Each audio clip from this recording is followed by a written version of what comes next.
Bom dia, eu sou o professor Rui e essa aula é sobre aço para concreto armado.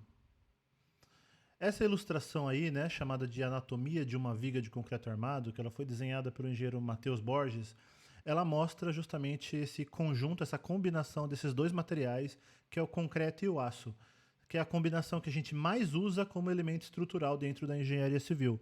Então mostra aí que tem uma armadura longitudinal, que é na direção do eixo, na direção do comprimento dos elementos, né, do pilar, da viga, que tem a armadura negativa, que é a de cima, né, a armadura positiva, que é a de baixo. Tem também essa outra armadura na direção transversal, que é o estribo. Esse desenho também indica aí os espaçadores, né, que são elementos de plástico que garantem a distância do aço até a extremidade, até a forma, que é a extremidade do elemento. E o concreto, que preenche todo esse volume e protege o aço. Nesse momento do curso, você já sabe que o concreto, por ser uma cerâmica porosa, é um material que tem uma resistência à compressão suficiente para nossas estruturas de concreto armado. Né? A gente rompeu no laboratório uma argamassa já de mais de ano de idade, deu 35 megapascals de resistência à compressão. Só que na tração, por ser uma cerâmica porosa, ela não tem o mesmo comportamento. A resistência cai bastante. Na nossa argamassa deu 4,5 MPa de resistência à tração. Então isso é uma característica comum de cerâmicas porosas, né? O que significa que em situações como essa de peças que trabalham na flexão, onde existe uma região comprimida e outra tracionada, o concreto sozinho não conseguiria trabalhar bem. Porque na região comprimida ele trabalharia bem, porque a resistência dele é suficiente, mas na região tracionada ele não teria bom comportamento. Por isso que a gente coloca o aço dentro do concreto, formando as estruturas de concreto armado, porque a resistência à tração do aço ela é muito grande.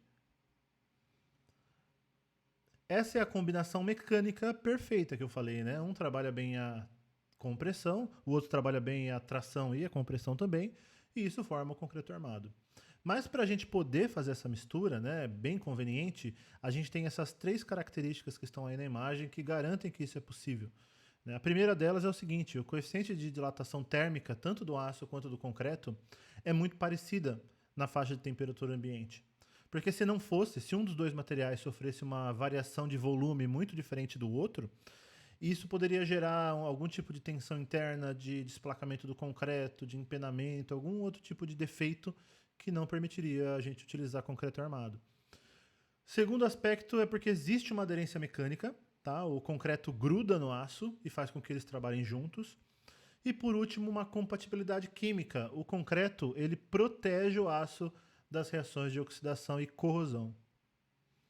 Esse diagrama mostra, né, que dependendo do potencial elétrico em que o aço está contido, né, do meio que ele está presente, e do pH desse meio, ele pode ficar sob uma condição de imunidade, ou seja, nada acontece ali, nem oxidação, nem corrosão. Ele pode ficar sob uma condição onde é liberado ferro mais na sua superfície, iniciando uma pilha eletrolítica e iniciando a corrosão, ou ele pode ficar numa região que a gente chama de passivação, que é uma região onde na superfície do aço ocorre uma oxidação, forma ali óxido de ferro, mas que não progride. Esse óxido de ferro fica estável ali com uma camada até protetora do aço. E no pH, nas condições normais de um concreto, que é um pH alto, entre 12 e 14, o concreto normalmente fica nessa região quadrada aí, nesse tracejado vermelho. Então, o concreto, pelas suas condições, né, principalmente pelo seu pH ser muito alto, ele faz com que o aço fique protegido do processo de corrosão. A armadura na direção do comprimento das peças, né, na direção axial, a gente chama de armadura longitudinal, tá? Que é essa armadura que vai resistir à tração e à compressão quando essa peça for sofrer esforços de flexão. A outra armadura que fica na outra direção, né, que é na direção transversal do comprimento da peça, a gente chama de armadura transversal ou estribos. Essa armadura é aquela que vai trabalhar contra o esforço cortante, o esforço de cisalhamento que acontece dentro da estrutura de concreto armado.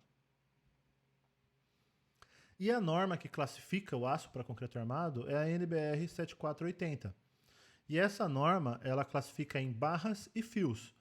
Você vai ver no meio técnico a gente chamando esse aço de vergalhão, tá? Mas o nome técnico, né, o que a norma classifica é barra, toda aquela barra que tem diâmetro maior ou igual a 6,3 milímetros, e o processo de fabricação é o processo de laminação a quente, que você já sabe pela outra videoaula que é um processo comum de fabricação do aço.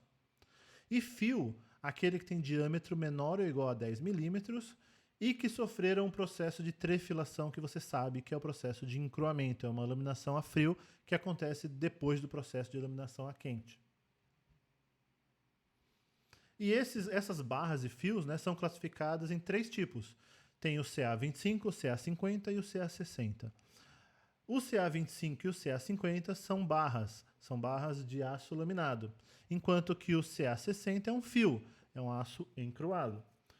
Nessa sigla, o CA significa concreto armado. Se fosse um aço para concreto protendido, seria CP.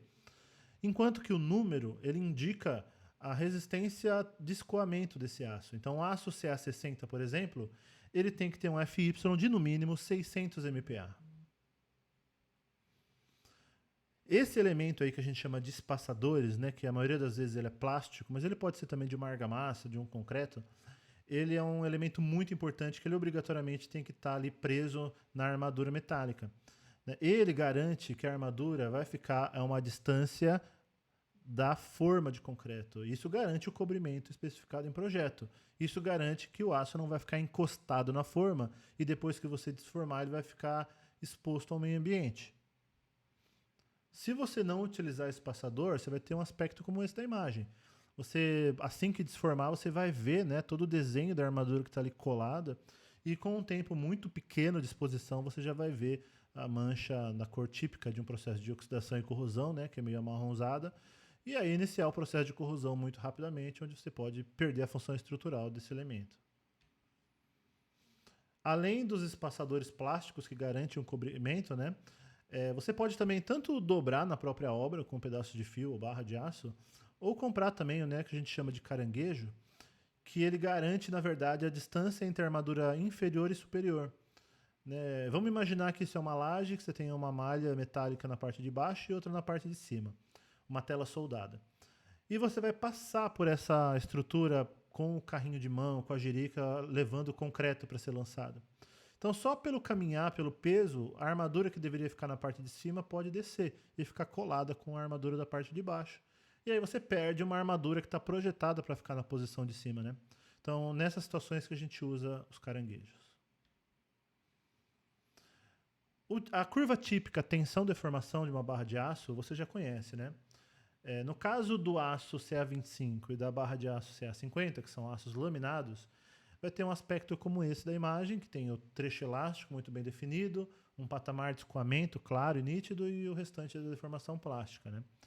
E para determinar o FY, você também já sabe o critério, né? Você tem que usar 2 critérios. O primeiro, a norma diz que é marcar onde a tensão, onde a deformação total do aço é igual a 0,5%. Ou seja, no eixo X, você vai marcar lá 0,5% de deformação e vai subir uma reta vertical, aonde cruzar no seu gráfico é o seu FY. O segundo critério, a norma diz que é considere a tensão aonde a deformação plástica é 0,2%. Como é que a gente determina isso graficamente? Né? Você marca ali no eixo X o 0,2% e traça uma reta que seja paralela ao trecho elástico, onde cruzar no gráfico é seu FY. Nesse caso esquemático, né, como tem um patamar de escoamento, os dois deram o mesmo FY.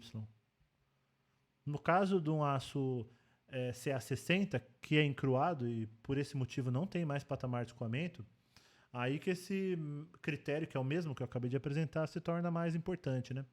Então, subindo aí o 0,5% verticalmente, subindo o 0,2% paralelo ao trecho elástico, a gente tem 2 valores de FY. Aí você vai sempre adotar, por questão de segurança, o menor valor desses dois. Então, esse é o FY, a sua tensão de escoamento do seu fio de aço CA60. Bom, parte final dessa aula vai mostrar para vocês quais são os ensaios que você deve fazer para aceitar um lote de aço para usar na sua obra. Tá? É o controle tecnológico, o controle de qualidade de aceitação do aço. Tá? Então, a primeira coisa, você vai dividir, né, esse material em lotes de compra.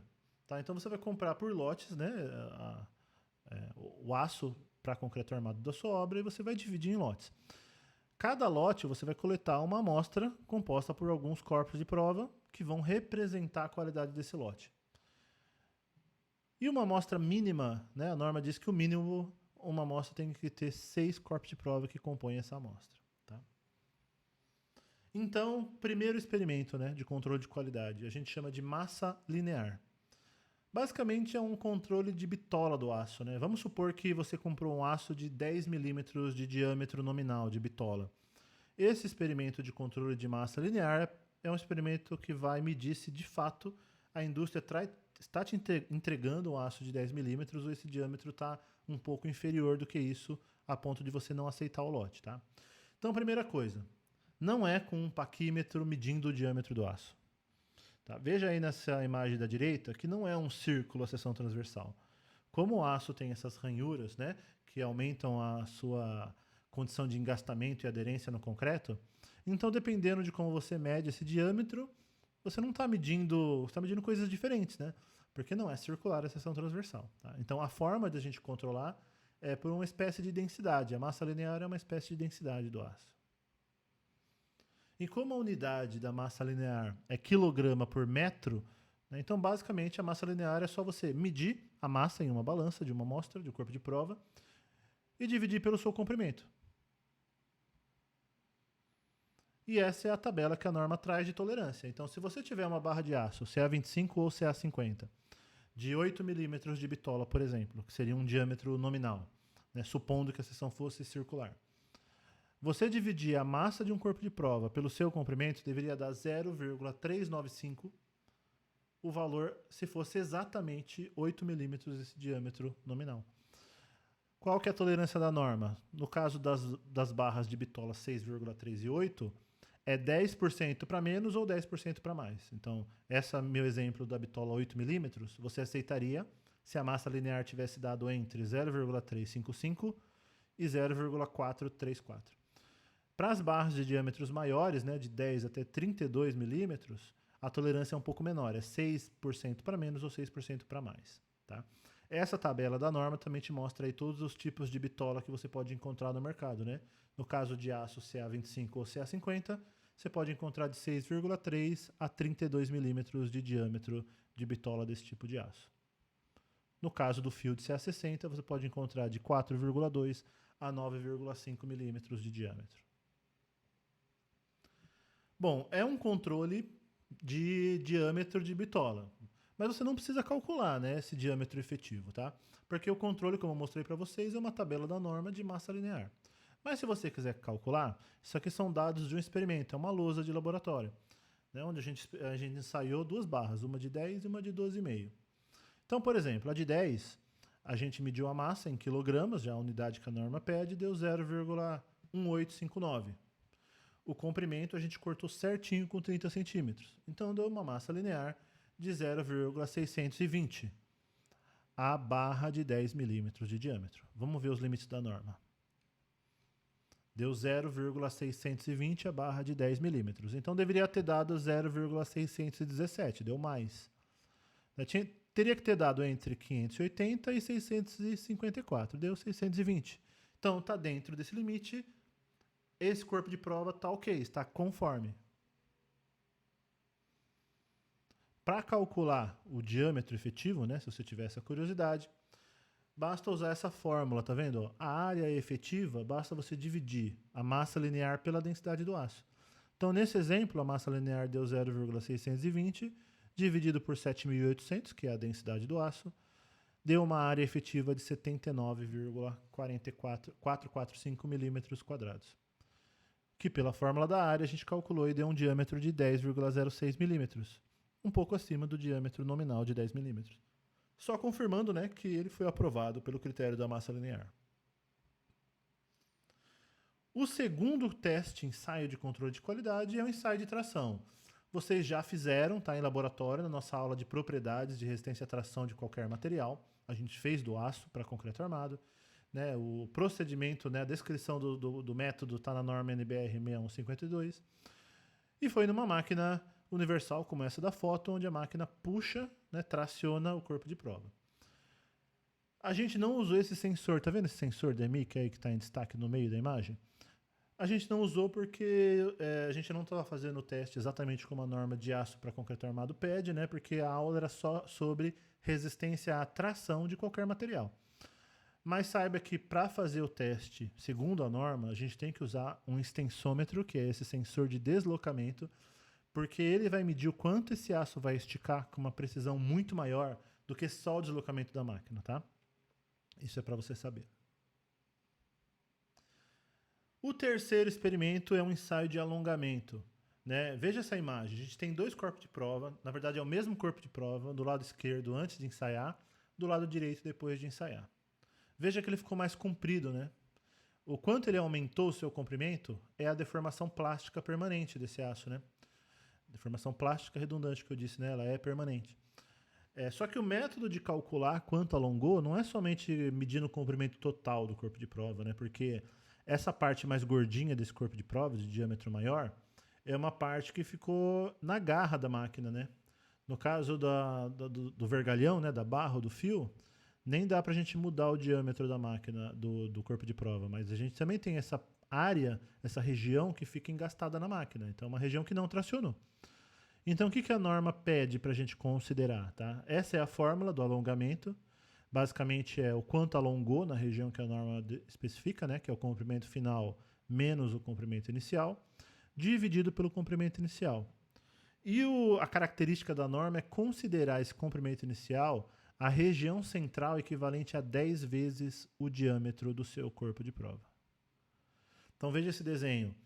Se meu corpo de prova tinha 10 milímetros, eu vou fazer marquinhas de 10 milímetros durante em todo o comprimento útil desse corpo de prova, né, que é o ensaiado, até somar 10 espaços. Então, meu comprimento inicial de um corpo de prova de 10 milímetros é 100 milímetros, 10 vezes 10 milímetros. Né? E depois que ele ensaiou, eu junto as duas metades do corpo de prova e eu meço de novo essa distância do último risquinho lá até o primeiro, que vai compor 10 espacinhos, né? Que originalmente era 100 milímetros. Então agora eu meço o comprimento final. Então, LF menos L0 vai dar o meu ΔL, dividido pelo L0 vai dar meu alongamento. Então, algumas considerações, né? A situação 1, que é a ideal, é o que a norma prevê, né? Vamos supor que tenha ruptura exatamente no meio desse intervalo que eu marquei aí de 10 espaços. Cada espaço tem um diâmetro. Tá? Então eu vou medir, eu vou contar 5 espaços para a direita e 5 espaços para a esquerda. Então é esse comprimento, né, do extremidade do quinto espaço é que eu vou medir o comprimento final. Originalmente tinha 10 diâmetros, no final vai ser a minha medida. Né? Só que pode acontecer situações diferentes dessa situação ideal. Pode acontecer de eu ter feito meus 10 risquinhos no intervalo e a ruptura aconteceu fora desse intervalo. Se acontecer isso, eu perdi minha amostra. Não tem como medir o alongamento. Tá? Então, um procedimento padrão. Normalmente, a gente pega a barra de aço inteira e faz vários risquinhos por todo o comprimento da barra de aço. Cada distância de um risquinho para outro tem um diâmetro. Então, independente da área que acontecer a ruptura, eu posiciono minha leitura para a situação 1. Eu sempre vou contar, a partir da plano de ruptura, 5 espaços para a direita e 5 espaços para a esquerda. Isso é necessário porque os espaços colados ali adjacentes à ruptura é onde, teoricamente, aconteceu a maior alongamento.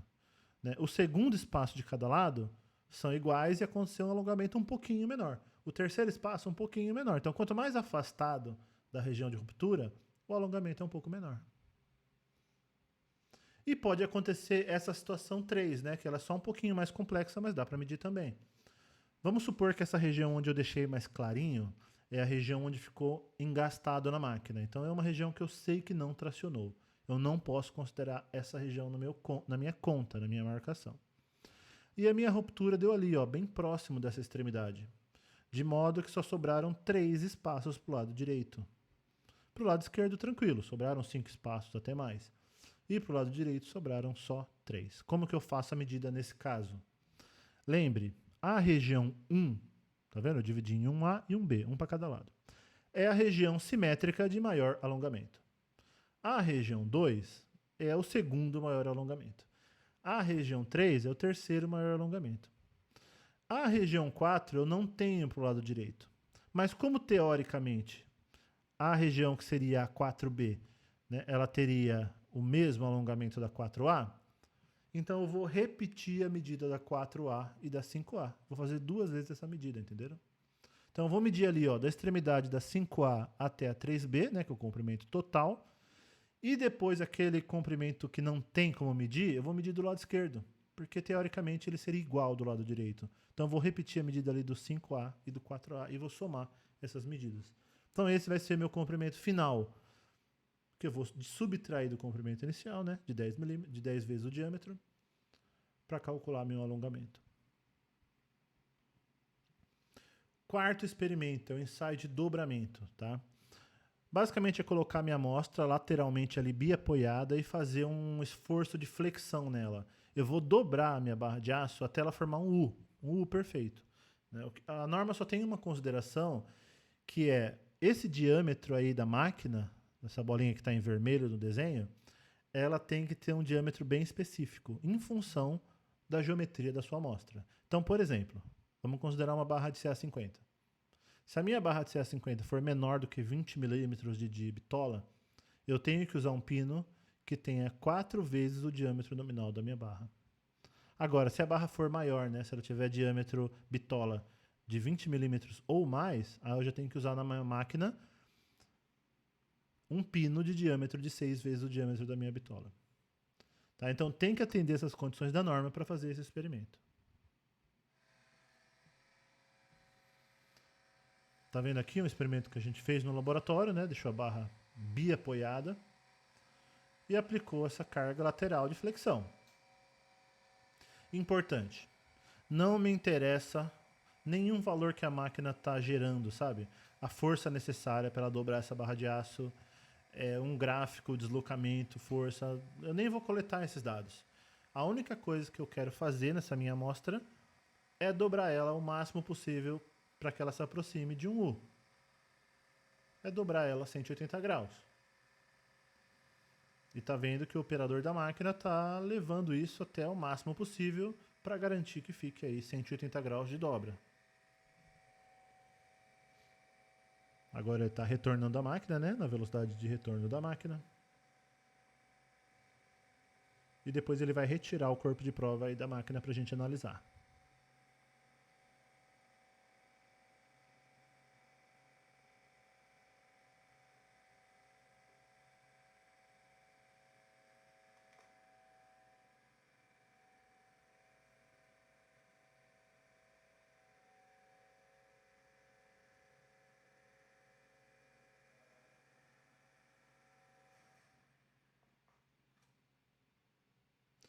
Tá vendo? A única análise que a gente vai fazer é olhar essa superfície aí da dobra e verificar se tem algum defeito que a gente consegue ver a olho nu. Tá vendo? Nesse caso não tem nenhum defeito, nenhuma rachadura que a gente verifica a olho nu, então ele está aprovado. Bom, desses 4 experimentos, a gente vai comparar os seus resultados com essa tabela aí da norma. Tá? Então vamos lá. Vamos supor que a nossa amostra tem 6 corpos de prova. No primeiro experimento, que é de massa linear, então todos os 6 corpos de prova têm que dar conforme, segundo aquela tabela que eu já apresentei anteriormente. O ensaio de dobramento, a mesma coisa. Temos 6 corpos de prova, todos os 6 têm que estar conformes, sem nenhum aspecto de fissuração, conforme eu acabei de mostrar para vocês. No caso do alongamento, ele tem que dar esses valores da tabela, são valores mínimos, né? Então, um fio de aço CA60 tem que dar no mínimo 5% de alongamento. Então, todos os 6 corpos de prova têm que ter dado valores superiores a 5%, né? Igual ou maiores do que 5%. Agora, no caso da resistência, a gente tem 2 valores, né? O do FY, que é o limite de escoamento, e do FST, que é o limite de resistência. Então você já sabe que o limite de escoamento tem que dar um aço CA60 no mínimo 600 MPa. Você já sabe disso. Agora, o FST também tem um limite mínimo, tá? Então veja aí na tabela no CA60. O FST tem que ser no mínimo 5% superior ao FY. Tá vendo? 1,05 vezes o limite de escoamento, que é o FY. No caso do CA50, tem que ser no mínimo 10% superior ao FY. Olha a fórmula. 1,10 vezes o limite de escoamento, que é o FY. Tá. E nesse caso, a gente não vai pegar os 6 corpos de prova e vai ver se os 6 corpos de prova estão conformes, segundo o FY. Não. No caso da resistência, a gente vai aplicar essa fórmula estatística de FYKest. Deixa eu ilustrar para vocês. Bom, então eu vou fazer aqui o passo a passo num exemplo, que eu acho que facilita o entendimento. Vamos supor que a gente tem uma amostra que tem 6 corpos de prova. E esses são os resultados da tabela, tá vendo? Ó, o meu corpo de prova que eu identifiquei como CP1, ele tem 540 MPa de FY. CP2, 502, 550, 532, 503 e 408. Esses são os valores. Então, a primeira coisa que você vai fazer como procedimento, você vai ordenar esses valores em ordem decrescente de resistência, tá vendo? O F1 é o mais resistente, depois vai decrescer para o F2, que é o segundo mais resistente, vai decrescer para o F3, que é o 532, depois 503, 502 e 408. Desses 6 valores, eu vou descartar os 3 inferiores. Eu nem vou usar na conta, só vou usar os 3 superiores, tá? E aí esses 3 superiores eu vou colocar na minha fórmula. Veja na minha fórmula, no numerador aí da fórmula, que eu tenho aí o F1 mais F2 mais F3 mais F4 mais F5, mais até o que a gente chama de Fm-1. E o M é exatamente a metade da quantidade de corpos de prova que você tem. Então, se eu tenho 6 corpos de prova, o meu M é 3. Se meu M é 3, qual que é o meu valor de Fm-1? É o F2, né? Se o M é 3, M-1 é 2. Então, nessa conta, usando 6 corpos de prova, o meu numerador só vai ter 2 valores, que é o F1 mais o F2. Tá? Se eu tivesse 12 corpos de prova, o meu M seria 6. Então, o meu numerador teria do F1 até o F5, que seria 6 menos 1. Tá, então, colocando na fórmula embaixo, qual que é o meu F1? 550 e meu F2 é 540. Dividido por M menos 1.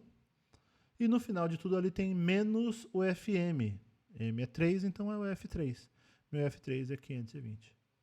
Tá. Resolvendo essa equação, deu FYKest de 558. Se é um aço CA50, esse FYKest deveria ter dado maior do que valor? Se é um CA50, tem que ter dado maior do que 500 MPa. Deu maior, então meu lote é considerado aprovado. Se tivesse dado menor, meu lote inteiro seria considerado reprovado. Jovens, espero que vocês tenham entendido esse conteúdo de aço para concreto armado. Tragam suas dúvidas para a aula, tá bom, gente? E façam um caderno em função dessas videoaulas. Valeu, jovens. Muito obrigado.